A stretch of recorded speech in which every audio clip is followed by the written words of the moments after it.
ఎన్నికలు దగ్గర పడే కొద్దీ ఈ 5 రాష్ట్రాల్లో ప్రచార పర్వం చాలా హై వోల్టేజ్గా ఉందని చెప్పాలి. మోడీ అమిత్ షాల వ్యూహంపైనే అందరూ దృష్టి పడింది. మమత కంచుకోట పశ్చిమ బెంగాల్పై బీజేపీ లీడర్లు గురిపెట్టారు. దీన్ని ఖచ్చితంగా ఎట్టి పరిస్థితుల్లో గెలుచుకునేందుకు ప్రయత్నాలు చేస్తున్నారు. దీదిని ఓడించేందుకు కత్తులు నూరుతున్నారు. పశ్చిమ బెంగాల్ అసెంబ్లీలో 294 స్థానాలున్నాయి. ఏప్రిల్ 23, 29 తేదీల్లో బెంగాల్ ఎన్నికలు జరగబోతున్నాయి. ఇక కోల్కతాలో మోడీ మేనియా ఎంతవరకు వర్కౌట్ కాబోతోంది? మమత మంత్రం ఫలిస్తుందా? ఏం జరగబోతోంది అన్న ఒక క్వశ్చన్ మార్క్ కనిపిస్తోంది. ఎందుకంటే ఈ పోటీ Didi versus TMC versus BJP కాదు, దీదీ వర్సెస్ మోడీ. చాలా ప్రతిష్టాత్మకంగా తీసుకుంది పశ్చిమ బెంగాల్ను భారతీయ జనతా పార్టీ. 10 స్థానాల నుంచి, అంటే 10 సంవత్సరాల్లో 2 స్థానాల నుంచి ప్రధాన ప్రతిపక్ష స్థాయికి ఎదగడం అంటే మామూలు విషయం కాదు. కేవలం 1 అడుగు దూరంలోనే అధికారానికి బీజేపీ దగ్గరగా ఉంది.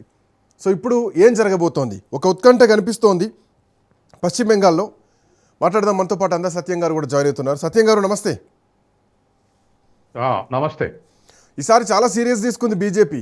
గతంలో సువేంద్ర అధికారిని పెట్టి మమతా బెనర్జీని ఓడిస్తే మమతా బెనర్జీ అక్కడి నుంచి భవానీపూర్కి వెళ్ళడం జరిగింది. సో ఇప్పుడు సువేంద్ర అధికారి నామినేషనే బీజేపీ గెలుపుగా అమిత్ షా చెప్తున్నారు. మోరోవర్ తిష్ట వేసుకొని కూర్చోవడం అంటారు కదా, అట్లా అమిత్ షా తిష్ట వేసుకొని 15 రోజులు పశ్చిమ బెంగాల్ను ఉండి గెలిచినాకనే వెళ్తా అన్నటువంటి ధీమా వ్యక్తం చేస్తున్నారు. మోరోవర్ దీనికి తోడు సర్ ప్రక్షాళనకు సంబంధించి గత 2 రోజులుగా జరుగుతున్నటువంటి ఒక వాతావరణం ఏదైతే ఉందో, రోడ్లను దిగ్బంధించి న్యాయాధికారులను అష్టదిగ్బంధనం చేస్తే ఆఖరికి సుప్రీంకోర్టు కూడా దానిపైన అసంతృప్తి వ్యక్తం చేసింది. సో ఇది దీదీ అకౌంట్లో బీజేపీ వేస్తే మాకు సంబంధం లేదు, ఎలక్షన్ కమిషన్ అండర్లో ఉంది, శాంతి భద్రతలు మా పైన నెపన్నెట్టే ప్రయత్నం చేస్తున్నారు భారతీయ జనతా పార్టీ, ఇది వాళ్ళు చేసినటువంటి కుట్రే అన్న కోరం నడుస్తుంది. సో ఎట్లా చూడొచ్చు ఈ అంశాన్ని ఇప్పుడున్నటువంటి లేటెస్ట్ సమాచారం ప్రకారం? వాస్తవానికి మొదటిసారి లెఫ్ట్ ఫ్రంట్ ఓడిపోయి టీఎంసీ గెలిచినప్పుడు అవును, దరిదాపు లెఫ్ట్ ఫ్రంట్కు ఓడిపోయినప్పటికీ కూడా అసెంబ్లీ సీట్లు ఎక్కువగానే వచ్చినాయి.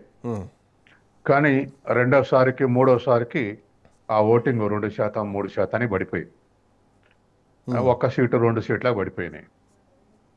ఇది ఎందుకు ఇట్లా జరిగింది అని అంటే, లెఫ్ట్ ఫ్రంట్ ఓటింగ్ అంతా బీజేపీకి షిఫ్ట్ అయ్యి టీఎంసీ గెలవగానే గ్రామీణ బెంగాల్ మొత్తంలో లెఫ్ట్ ఫ్రంట్ల మీద కుటుంబాల మీద దాడులు జరిగినాయి.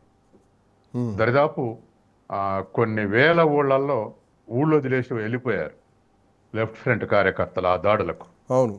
ఇక లెఫ్ట్ ఫ్రంట్ రక్షించలేదు, కేంద్రంలో అధికారం ఉన్నటువంటి బీజేపీ రక్షిస్తుందని చెప్పేసి నాయకులు తర్వాత ఓటర్లు మొత్తం కూడా బీజేపీకి షిఫ్ట్ అయ్యారు. షిఫ్ట్ అయిన తర్వాతనే టీఎంసీ వర్సెస్ బీజేపీగా మారింది.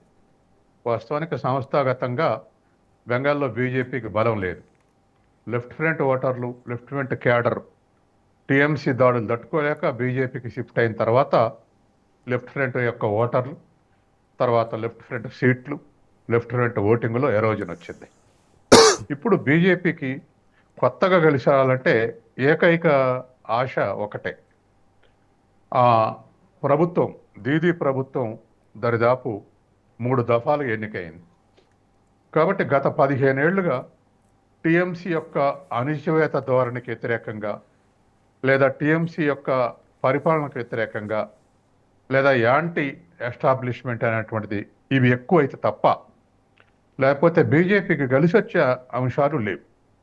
ఎందుకు కలిసి వచ్చే అంశాలు లేవంటే, ఇప్పుడు మహారాష్ట్రలో మనకు ఉన్నటువంటి శివసేన లాంటి మిత్రులు, లేకపోతే ఇంకేతర అటువంటి కొన్ని రాష్ట్రాల్లో ఉండేటువంటి మిత్రులు కలిసి వచ్చే మిత్రులు లేరు. బెంగాల్లో వచ్చే ఓటింగ్ ఎట్లాగో మొత్తం షిఫ్ట్ అయిపోయింది, లెఫ్ట్ ఫ్రంట్ ఓటింగ్ మొత్తం బీజేపీకి షిఫ్ట్ అయిపోయింది. దానికి కారణం తృణమూల్ దాడులే.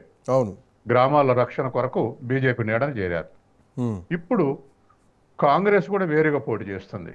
ఇదివరకు లెఫ్ట్ కాంగ్రెస్ కలిసి చేసినాయి, ఇప్పుడు కాంగ్రెస్ మొత్తానికి అభ్యర్థి నిలబెడుతుంది, లెఫ్ట్ ఫ్రంట్ మొత్తానికి అభ్యర్థి నిలబెడుతున్నారు. సార్ కాంగ్రెస్ పార్టీ కాంగ్రెస్ మళ్ళా గత ఓటింగ్ వైభవాన్ని ఏమైనా తీసుకొచ్చేటువంటి పరిస్థితులు ఉంటాయి? ఎందుకంటే అధీర్ రంజన్ లాంటి లేవు కీలకమైనటువంటి నేతల్ని, లే- ఓ బలమైనటువంటి అగ్రనాయకుల్ని కూడా రంగంలోకి దింపుతుంది. ఒక 4 జిల్లాల్లో కాంగ్రెస్ లేవు పార్టీ కన్నేసింది. లేవు కాంగ్రెస్ కు ఓటింగ్ పెరిగితే టిఎంసి నష్టపడుద్ది, ఉమ్, లెఫ్ట్ ఫ్రంట్ ఓటింగ్ పెరిగితే ఉమ్, బీజేపీ నష్టపడుద్ది. ఉమ్, కాబట్టి గ్రామాల్లో ఉన్నటువంటి వైరుధ్యంతో టిఎంసి వర్సెస్ బీజేపీగా మారింది. ఉమ్, ఎందుకు అంటే టిఎంసి వర్సెస్ లెఫ్ట్ ఉన్నప్పుడు గ్రామాల్లో వైరుధ్యం, లెఫ్ట్ క్యాడర్ కానీ లెఫ్ట్ ఓటర్లు కానీ రక్షించేవాడు లేడు. ఉమ్, టిఎంసి అధికారంలో రాగానే ఆ నీడ కోసం రక్షణ కొరకు బీజేపీలో చేరారు. ఇప్పుడు గ్రామీణ ప్రాంతంలో టిఎంసి వర్సెస్ బీజేపీ క్యాడర్ నడుస్తుంది, అంటే పాత లెఫ్ట్ ఫ్రంట్ క్యాడర్.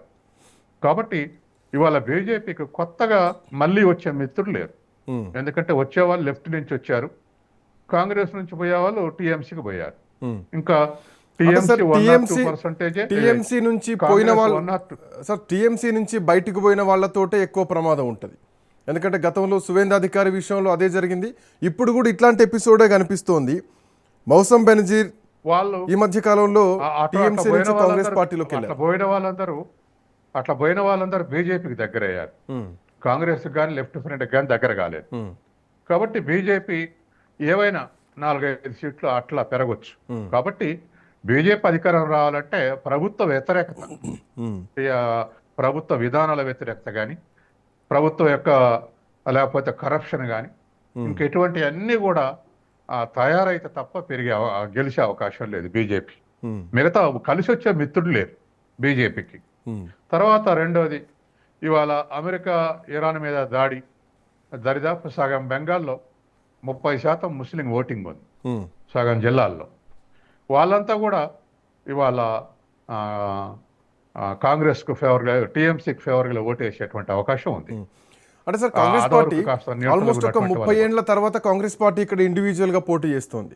సో ఎంతవరకు లాస్ట్ టైం పోటీ చేస్తే కేవలం ఒక 3% ఓట్లకే కాంగ్రెస్ పార్టీ పరిమితమైంది. అండ్ ఇప్పుడు ఒక ఈక్వేషన్ ఇక్కడ ఏం కాంగ్రెస్ కనిపిస్తుంది? కాదు, లెఫ్ట్ కాంగ్రెస్ కలిపి 3%. Exactly, yeah. సో ఇప్పుడు ఆ, ఒక బలమైనటువంటి అభ్యర్థిని దాదాపు 30 ఏళ్ల తర్వాత అసెంబ్లీ ఎన్నికల్లో పోటీ చేస్తున్నటువంటి కాంగ్రెస్ పార్టీ దింపుతోంది. మాజీ రాష్ట్ర అధ్యక్షుడు అధీర్ రంజన్ చౌదరిని ఈసారి రంగంలోకి దింపుతోంది. ఆయన 1990s పాలిటిక్స్లో కాంగ్రెస్ పార్టీలో కంచుకోటలాగా ఉన్నటువంటి వ్యక్తి. ఇప్పుడు ఆయన ప్రభావం ఏమైనా ఉంటుందా? కొంతవరకు ఏమైనా కాంగ్రెస్ పార్టీకి కలిసి వస్తుందా? సరే, దీదీని ఎంతవరకు ఎదుర్కోగలుగుతారన్న విషయం అట్లా ఉంచితే, గతంలో కూడా ఒక 10 ఏళ్ల కింద కూడా చౌదరి నియోజకవర్గంలో గెలిచేవాడు. ఎగ్జాక్ట్లీ, మిగతా రాష్ట్రం అంతా గెలిపియలేకపోయినా ఆయన నియోజకవర్గంలో గెలిచేవాడు. అవును. కాబట్టి ఇప్పుడు కూడా ఒకవేళ ఎఫర్ట్ చేస్తే ఆయన వరకు గెలవచ్చు. అంతేగాని బెంగాల్ మొత్తాన్ని కాంగ్రెస్ ని గెలిపించేటువంటి క్యాపబిలిటీస్ అధీర్ రంజన్ చౌదరికి లేవు. కానీ కాంగ్రెస్ కు స్టిక్ ఆన్ అయి ఉంటున్నాడు. అంటే టీఎంసీ రమ్మన్న ప్రలోభ పెట్టిన రావట్లేదు. కాంగ్రెస్కే మంచి ఫాలోవర్గా ఉన్నాడు. కాబట్టి ఆయన వల్ల ఆ నియోజకవర్గం గెలవచ్చునే కానీ బెంగాల్ మొత్తం గెలిచే పరిస్థితుల్లో లేదు. ఒకవేళ మనం అనుకుంటున్నట్టు లెఫ్ట్ ఫ్రంట్ ఓటింగ్ పెరిగింది అనుకోండి, ఒకవేళ పెరిగితే డిఫరెంట్ ఇంటర్నేషనల్ నేషనల్ ఇష్యూస్ వల్ల పెరిగితే ఖచ్చితంగా అది బీజేపీకి బాగా నష్టం. అందుకని ఇవాళ ఉన్నటువంటి పరిస్థితుల్లో ఖచ్చితంగా టీఎంసీ అడ్వాంటేజ్లో ఉంది. తర్వాత క్యాంపెయిన్ కూడా, ఇవాళ ఉన్నటువంటి క్యాంపెయిన్లో కూడా ఆ మమతా బెనర్జీకి ఆల్టర్నేటివ్ లీడర్ లేడు. గతంలో ఆల్టర్నేటివ్ లీడర్ ఓడిపోయినాక కూడా బుద్ధదేవ్ భట్టాచార్య ఉండేది. జ్యోతిబా చనిపోయిన తర్వాత బుద్ధదేవ్ భట్టాచార్య ఉండేది, ఆయన లేడు. తర్వాత కాంగ్రెస్ తరఫున గణికాంత్ చౌదరి లాంటి వాళ్ళు 2-3 లీడర్లు ఉండేది, వాళ్ళు కూడా అవుట్డేట్ అయిపోయారు, లేరు. కాబట్టి ఇవాళ దీదీకి ఆల్టర్నేటివ్ లీడర్లు, ఈవిడ జ్యోతిబాసు బుద్ధదేవ్ భట్టాచార్యకి వ్యతిరేకంగా స్ట్రగుల్ చేసి, జ్యోతిబాసు కాలంలో ఎంపీ ఉండేది, ఆ తర్వాత బుద్ధదేవ్ భట్టాచార్య కాలంలో అసెంబ్లీకి వచ్చి ప్రతిపక్ష నాయకురాలు ఉంది. కాబట్టి ఈవిడ వాళ్ళకి ఆల్టర్నేటివ్ ఎదిగినటువంటి లీడర్ దీదీ. ఇప్పుడు దీదీకి ఆల్టర్నేటివ్ గా ఆ స్థాయి బెంగాల్లో ఉన్నటువంటి లీడర్, లెఫ్ట్ ఫ్రంట్ లీడరు లేడు, తర్వాత కాంగ్రెస్ లో లేడు. గతంలో లెఫ్ట్ ఫ్రంట్ అధికారం ఉండటానికి కారణం, 23 ఏళ్ళు అధికారం ఉండటానికి కారణం వాస్తవానికి జ్యోతిబసు స్టేచర్ కూడా లెఫ్ట్ ఫ్రంట్ కి ఉపయోగపడింది. జ్యోతిబసు స్టేచర్ ఉన్నటువంటి వ్యక్తి మిగతా పార్టీలో లేదు. కాబట్టి ఆ బెంగాల్ సింబల్ గా మారింది జ్యోతిబస్. కాబట్టి అది అడ్వాంటేజ్ అయింది లెఫ్ట్ ఫ్రంట్కు, అంటే సంస్థాగత బలంతో పాటు ఇమేజ్ కూడా. కాబట్టి ఇవాళ మరి దీదీకి ఆల్టర్నేటివ్ లీడర్స్ ఉండరు అంటే అవుపట్టలేదు. అందుకని బెంగాల్లో ఇప్పటికి కూడా టీఎంసీ అడ్వాంటేజ్లు ఉన్నది నాకున్న అభిప్రాయం. తర్వాత సర్వే రిపోర్ట్స్ కూడా టీఎంసీ అడ్వాంటేజ్లు ఉందని వస్తున్నాయి.